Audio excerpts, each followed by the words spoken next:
And you know what? We can do all of this for the cost of just a few days in Iraq.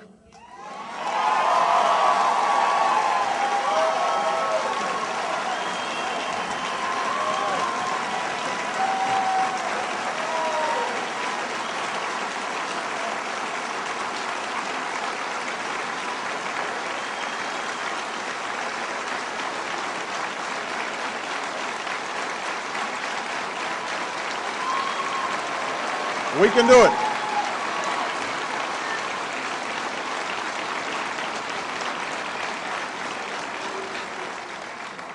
We'll pay for that cost by carefully winding down the war in Iraq, by ending no-bid contracts, by eliminating wasteful spending.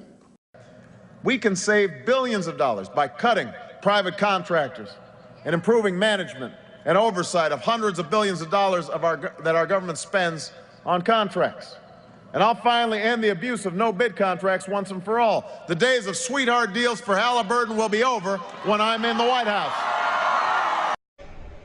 We'll finally end the abuse of no-bid contracts once and for all. The days of sweetheart deals for Halliburton and the like will be over when I'm in the White House.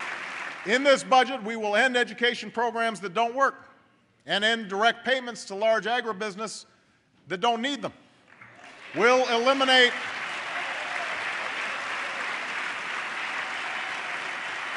the no-bid contracts that have wasted billions in Iraq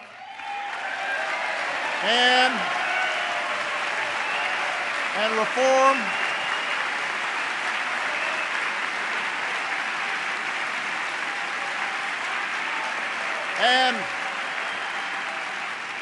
and reform our defense budgets so that we're not paying for Cold War era weapon systems we don't use. Today, I'm announcing that part of this deficit reduction will include reforms in how government does business, which will save the American people up to $40 billion each year. It starts with reforming our broken system of government contracting. There is a fundamental public trust that we must uphold.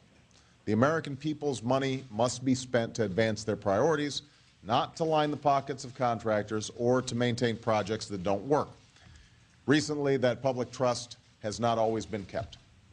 Over the last 8 years, government spending on contracts has doubled to over $500 billion.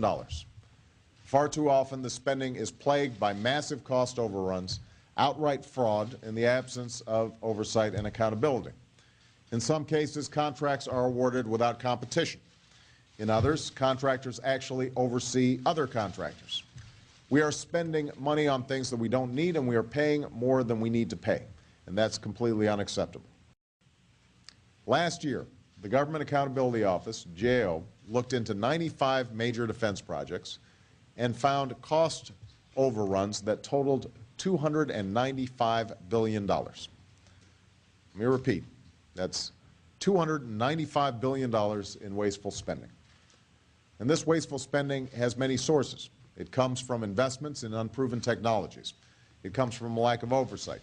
It comes from influence peddling and indefensible no-bid contracts that have cost American taxpayers billions of dollars. So here are a couple of immediate steps we're going to take. First, with the presidential memorandum that I'm signing, I am instructing my administration to dramatically reform the way we do business on contracts across the entire government. So starting today, Peter Orszag, my budget director, will work with cabinet officials and agency heads to develop tough new guidelines on contracting by the end of September. We will stop outsourcing services that should be performed by the government and open up the contracting process to small businesses. We will end unnecessary no-bid and cost-plus contracts that run up a bill that is paid by the American people. And we will strengthen oversight to maximize transparency and accountability. Now, I can assure you that this will be a priority for my administration. It's time to end the extra costs and long delays that are all too common in our defense contracting. We need to invest in technologies that are proven and cost-effective. We need more competition for contracts and more oversight as they're carried out.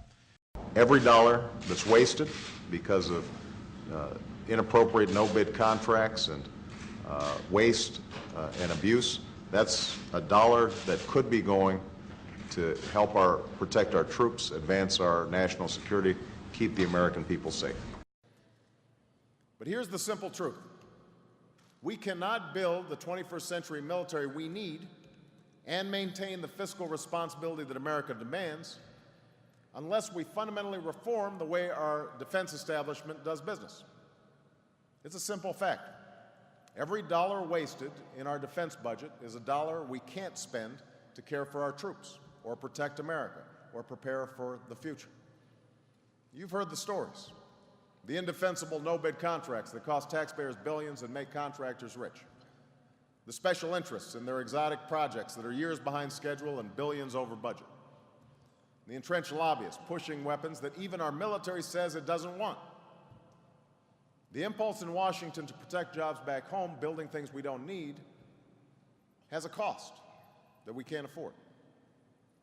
This waste would be unacceptable at any time, but at a time when we're fighting two wars and facing a serious deficit, it's inexcusable. It's an affront to the American people and to our troops, and it's time for it to stop. So already I've put an end to unnecessary no-bid contracts. I've signed bipartisan legislation to reform defense procurement so weapons systems don't spin out of control. And even as we increase spending on the equipment and weapons our troops do need, we've proposed cutting tens of billions of dollars in waste we don't need.